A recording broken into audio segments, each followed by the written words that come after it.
guys, welcome back to We Should Talk, a pop culture interview series from In the Know. I'm your host, Gibson Johns, and today on the podcast we have Serena Kerrigan. I was talking to Serena during the launch week for her new Do It For The Plot shake at Joe and the Juice.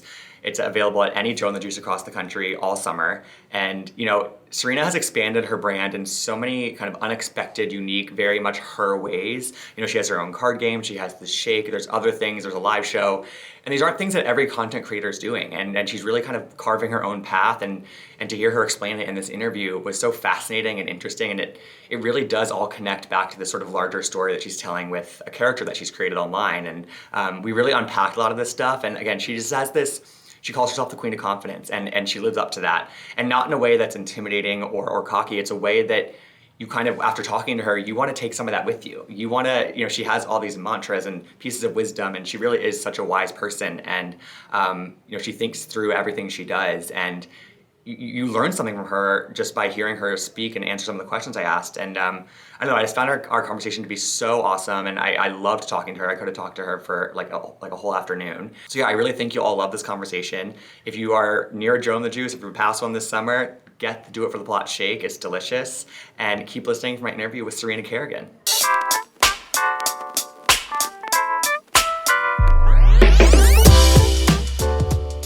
All right, so we're here with Serena Kerrigan. We're doing it for the plot. Serena, it's a big week for you. Major week. You just launched the Do It For The Plot shake at Joe and the Juice nationwide. How are you feeling? I know you had a big launch event the other day.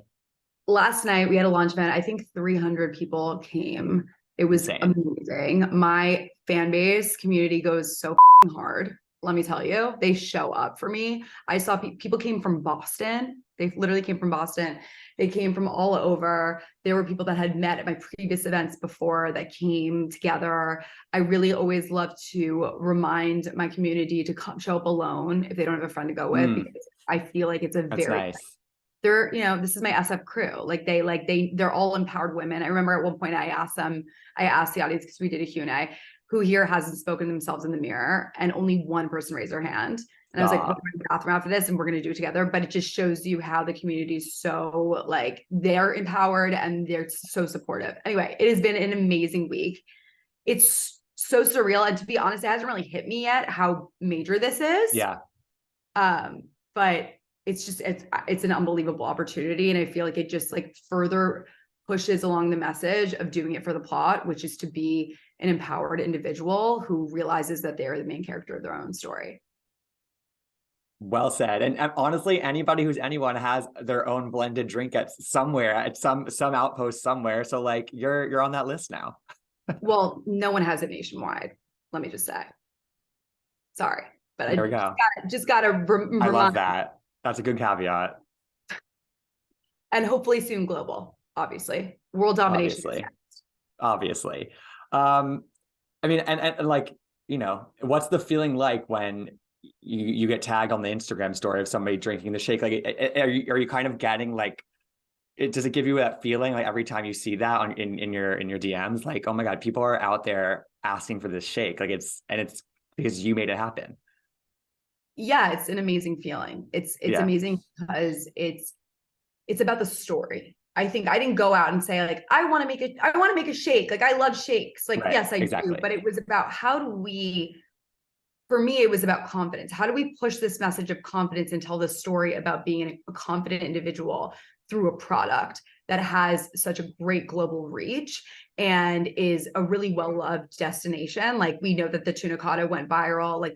It's a very, what I love about Joe and the Juice, it's a very homey coffee shop vibe that you recognize. We love the color pink, obviously. I really love that. I went to Copenhagen, which is where it was originated. And it's there are more Joe and the Juices than there are Dunkin' Donuts in the United States. It's crazy. So for me, it's yes, it's the best because we have these co-branded cups that say "Do It For The Plot" with my face on them. So for me, it's someone's drinking it, they're going to remember, do it for the plot, do it for the story. This is your story. If something doesn't work out, it is for the plot of that story. And you are that main character, and you are the writer, producer, director, and star of your life. So you need to start acting like it. That's and you talked about, you know, how people came to that event from different cities. They traveled to be at that event. I remember you posted this video, I think on your birthday earlier this year, which is from your live show, and there was Yeah. like a portion of that from meet and greet, and it was kind of the same thing with these people coming from like other countries and people. Yes. And I'm curious of like in those moments, you know, because people have again traveled to see you. Is there a pressure to like live up to what they want from that moment from you? You know what I mean? Because they're coming to meet you, they're coming to interact with you, and you've created this incredible brand that I think it does create kind of expectation from certain people. I'm curious what if that goes through your mind at all, or if you're just like, no, this is me. I don't have to really kind of like overthink that. I think the reason I wanted to create a brand in this is really I wanted a community. Like I grew up as an only child of divorced parents. I spent a lot of time alone. Mm. And so for me, like making a connection with people was something that I had to do from a very young age because I didn't have siblings. And I was always like seated across from an adult at dinner, like from after school till bedtime, always one adult, right? Mm-hmm. And so being able to connect was something that's always become very naturally to me, but also was very important to me. And so when I had these moments with people in my community, they want to connect.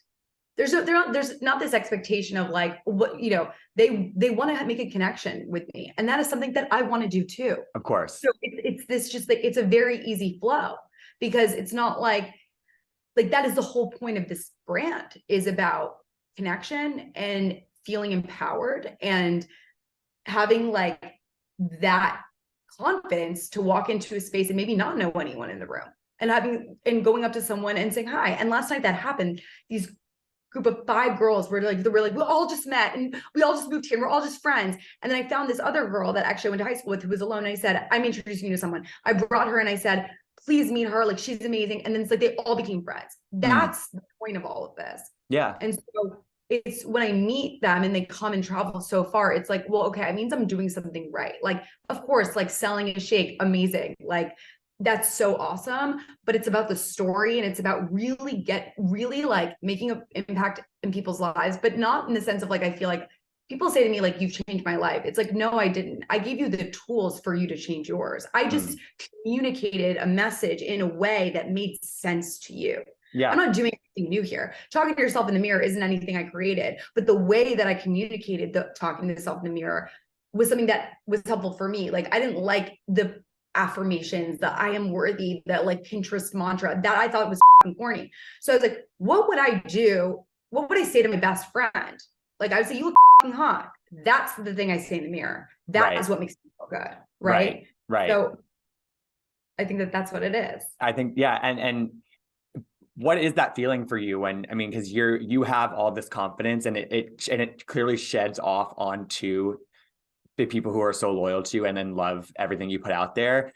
When you see or when you hear that they've gotten a little more confidence because they followed you or they heard something you said or they took something and ran with it, that's a good feeling too, right? Like how does that kind of circles back around and gives you more confidence as well, right? It's like kind of like Of course. I mean, don't get me wrong. Like if someone's, I mean, that's happened. People have said I moved here because of what you said, because I did it for the plot, or like I let like a guy goes to me and I didn't even take it personally because you said rejection's redirection.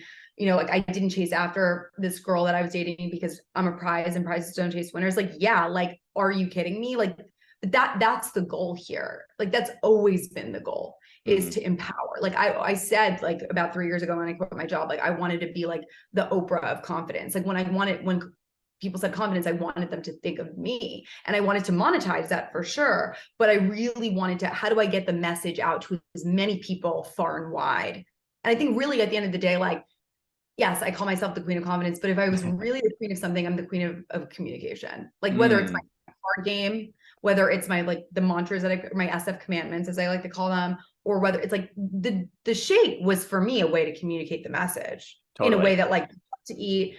People love shakes. People love to like, you know, I'm a working woman. I'm juggling a lot of things, as a lot of people in my community, like sometimes they don't have enough time to like have a proper sit down meal. Like they can go run dates, like dating. Like I feel like so many dates are about drinking. Like it's very alcoholic centered. I was like, how great would it be to like go on a date with a guy, or for me, and to have a shake and like have it be sober and like have it be okay and normal.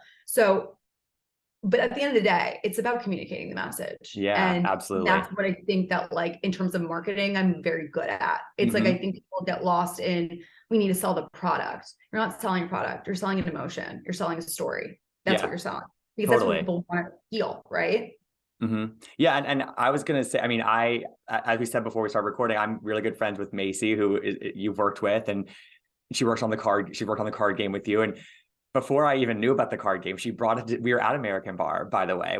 She brought it to dinner, kind of showed me and my friend Rachel the game. We played there, and like I, you know, I was just like, Serena has expanded her brand in so many unexpected ways, I think, but they all make sense. And I think it all just ties back to what you're saying, which is just like the message doesn't get lost regardless of what you're doing. And I think that you've just been really smart with that. And is it conscious to go in unexpected ways like that for you? Or is it like, because there is kind of like a well-trodden path, I think, for some people that they just do it because they think they should, but you're not doing that.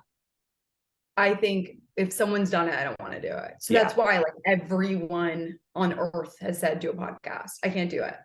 I can't do the podcast. I want to. I think I would. We both know I would have a great podcast. Of course. It's been done. People are doing it. People are doing it well. People have been doing it for years. Could I do an iteration of it? Absolutely. But that was with my live show or with the card games or Sure. with the show or with like, I did, a collaboration with Studs with the earrings and having it inscribed, do it for the pod on the inside. Like I like doing what other people aren't doing. Not on purpose, not where I'm like, I have to come up with the idea that no one's done. Right. I like it as a creative exercise. How do you infuse the messaging that took me years to really fine tune? And I did. We have the brand now. We have the SFK commandments. We have the real messaging. People can really like make a starter pack of my brand at this point, right? So then how do you infuse it into something like a shake at Joe and the Juice? Like that to me was an amazing exercise. Like, how do you do that? That's food. Like so to me, that was the point. It's like, how do we keep it consistent in this flow of the brand? It needs to feel like it makes sense. Yeah. Like, don't get me wrong, I love Joe and the Juice, but like, that's not enough.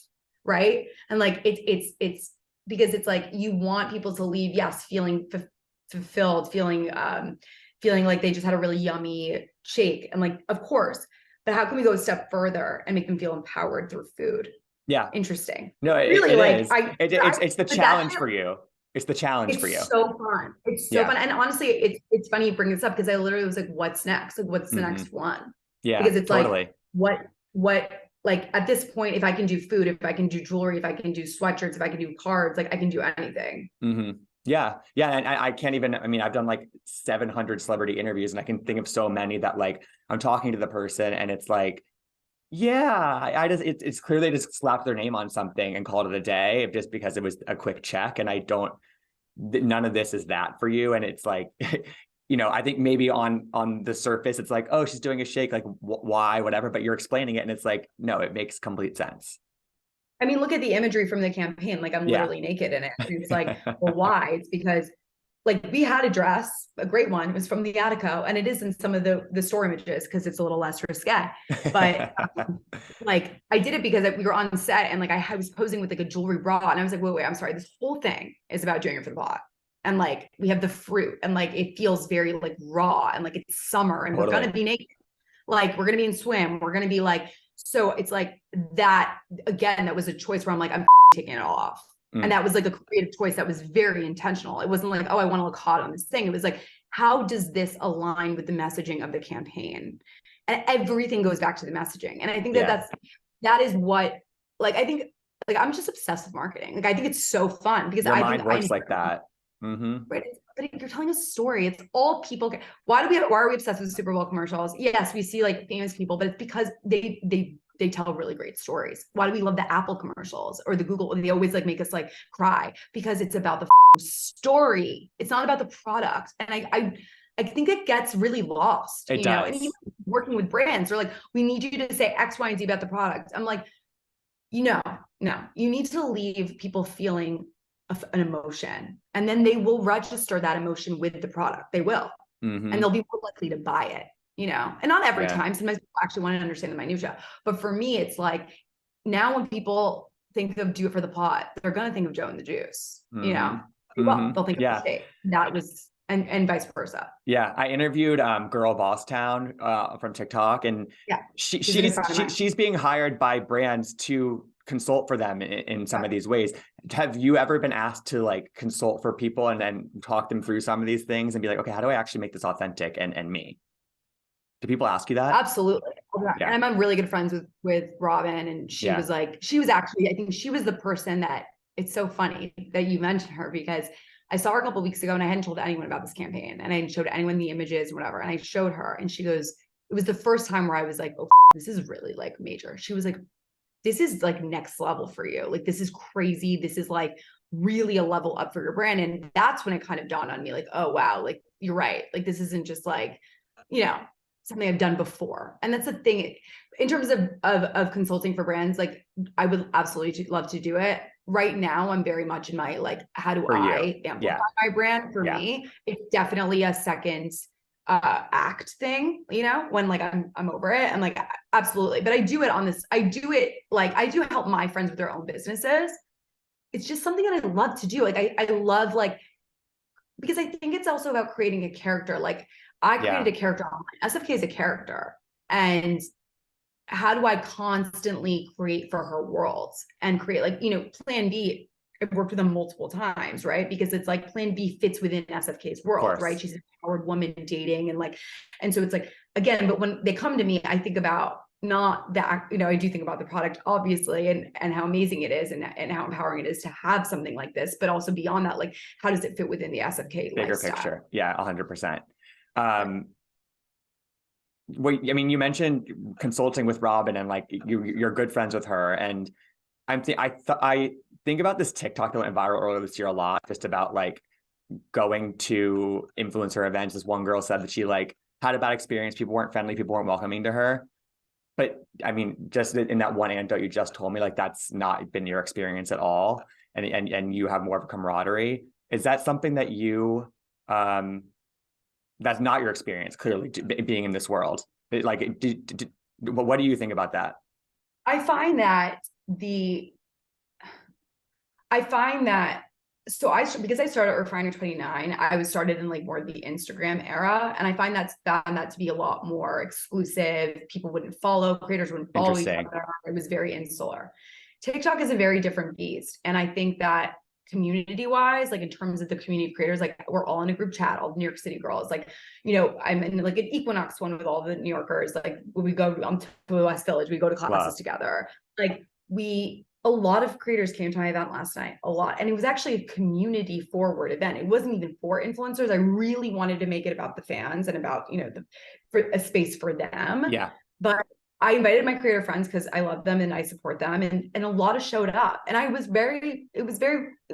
amazing. Touching. A lot of them, Remy, Robin, like Keenan, like so many people like showed up for me, Margot Austrie, like, you know, and it's like, I think at the end of the day, it goes back to like, why wouldn't we all support each other? Like, my success has no bearing on anyone else's success, like at all. You know, like it really doesn't. And I think that if you're confident enough to feel that way about yourself and feel you're good about your path, then you want to lift other people up. And that's always been my MO. Like, I'm always trying to like support and like, because it makes me happy. And it's like their win is my win.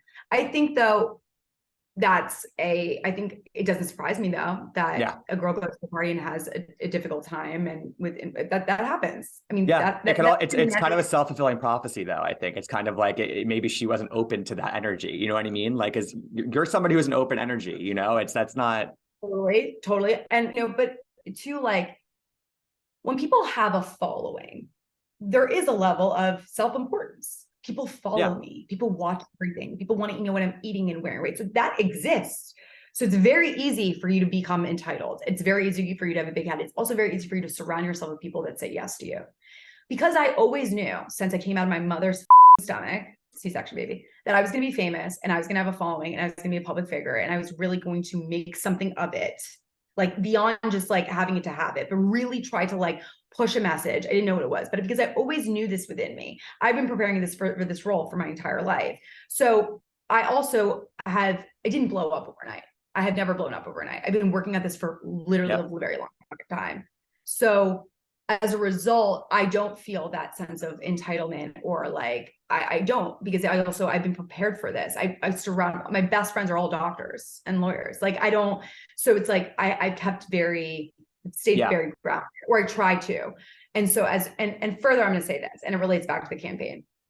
The reason that this synergy happened with me and Joe and the Juice is because the woman who's leading this at Potion PR, Juliana Goldman, and when I used to be at Refinery 29, is probably an intern or like an associate producer or PA.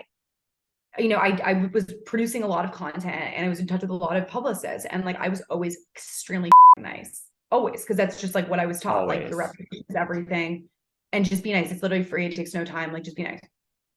She told me I was one of the few people that always would respond to her emails, and once I'd even called her to talk to her about something, and that stuck with her. And that's why when she thought about who to do this campaign with in the beginning and all reach out loops to me, back around. so it's like when people are nice, I'm like, what are you doing? Like and it's like that girl in that video that made that video. Now forever, she's gonna think of that person who wasn't nice to her, and that's done, right? And you really have one to make a good impression. And so for me, reputation is everything. And like sometimes I've even sacrificed like my own, like I'll do an extra thing for a brand or a client or something because I want to leave with a really good feeling about me. Right. Because at the end of the day, like, well, we spend the majority of our lives working. So we just would rather work with people that are really nice. Yeah, there we go. It was really, I love you talking about the character that you created to be online. And I'm just curious where that stops and starts, like, or what kind of corners of your life do you section off and are not part of that character? What's that balance?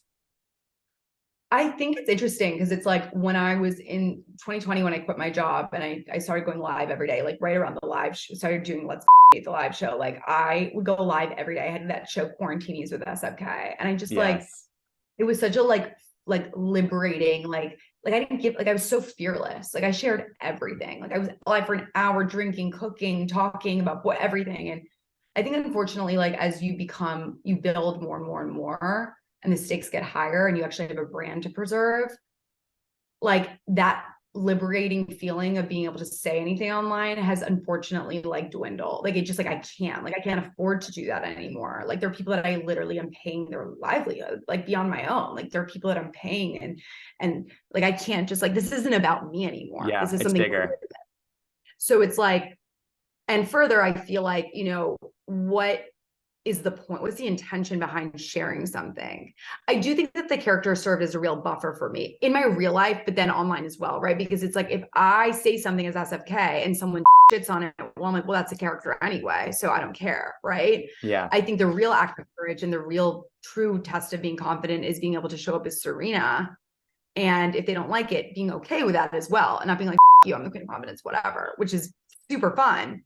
But that is, and I think that as I've gotten older too, so it's like weird. It's like I used to be so fearless and so myself, but also the character, but just like blah, everything. Then I kind of went insular, felt very like had to be the character online and on TikTok specifically, like, you know, the Regina George that slaps you in the face to make you feel good energy. And then now as I'm getting older, I'm like, I feel more comfortable showing up as Serena and saying, hey, I'm struggling with this. I'm struggling with talking about dating because honestly, like, I don't know what the I'm doing. And I'm like, I'm spewing out advice that I don't even take myself. Like, you know what I mean? When I say that, everyone's like, this is so relatable. We love you. We get you. We love you. Like, don't worry. Like, you don't have to like create this kind of content. It's not making you happy. But I think that like, I am more selective about what I choose to share. And I wish, honestly, like I do sometimes miss that. Yeah. Miss the complete vulnerability online. Like I do. Like, I think that it probably, but I'm too, my end goal here isn't to be a creator. It's to be a filmmaker. It's to be a businesswoman. It's so beyond that. And so it's like, I do feel this like protectiveness. Like it's a step to what I really want to do, which isn't really about me. It's about storytelling, which is actually what I want to do, which I'm writing wrong, which will, you know, say, oh, I'm excited.